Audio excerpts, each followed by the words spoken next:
Shalom, kekasih-kekasih Tuhan dimanapun kita berada. Ada satu pesan firman Tuhan untuk kita semua yang terambil dari Lukas 6 ayat 35 yang berbunyi demikian.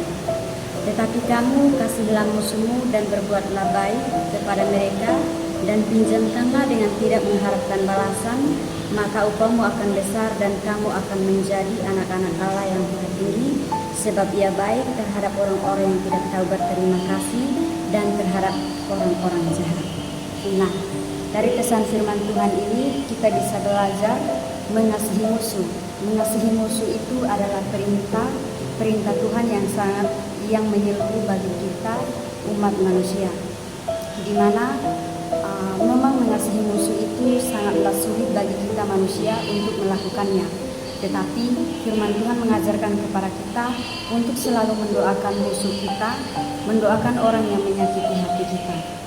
Nah, di sini juga bilang selalu berbuat baik kepada musuh kita. Nah, kita tidak boleh hidup dalam kebencian terhadap musuh kita. Kita harus melakukan berbuat baik kepada musuh kita. Contohnya ketika musuh kita atau orang yang sering menyakiti hati kita berada dalam kesusahan, kita harus membantu mereka dengan tindakan nyata. Nah, di sini juga ada ketika kita sudah membantu mereka, itu tandanya kita tidak boleh mengharapkan balasan dari mereka.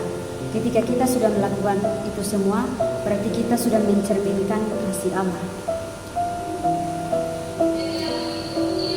Dengan tidak mengharapkan balasan, kita juga akan menerima upah yang sangat besar di surga, di mana upah yang dimaksudkan itu adalah mendapatkan kedamaian, sukacita, memiliki hubungan yang erat dengan Tuhan Allah, dan bukan hanya itu saja, tetapi kita akan menjadi anak-anak Allah yang Maha Tinggi. Nah, di sini juga sebab ia baik terhadap orang-orang yang tidak tahu berterima kasih dan terhadap orang-orang jahat. Di sini Tuhan Yesus sudah menunjukkan bahwa ia sangat baik kepada setiap orang. Tentunya kita belajar dari cerminan kasih Allah ini, bahwa ia mengasihi manusia. Kita sebagai manusia ini, contohnya kita manusia ini kurang bersyukur atas apa yang kita miliki, terkhususnya napas hidup yang masih Tuhan percayakan kepada kita sampai dengan sekarang ini. Tetapi Tuhan masih mencintai kita, mengasihi kita, walaupun kita sering melupakan Tuhan dan tidak tahu bersyukur atas segala sesuatu itu. Tuhan selalu mengingatkan kita. Nah, dari pesan firman Tuhan ini, Tuhan selalu mengingatkan kepada kita untuk selalu mengasihi siapapun yang jahat kepada kita. Kita tidak boleh hidup dalam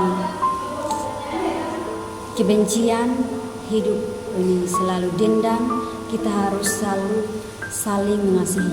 Dan yang paling susah untuk kita lakukan itu adalah mendoakan musuh. Jadi mari sekarang kita belajar untuk mendoakan musuh, untuk selalu mendoakan kita punya musuh. Semoga firman Tuhan ini bermanfaat untuk kita semua. Tuhan Yesus memberkati. Shalom.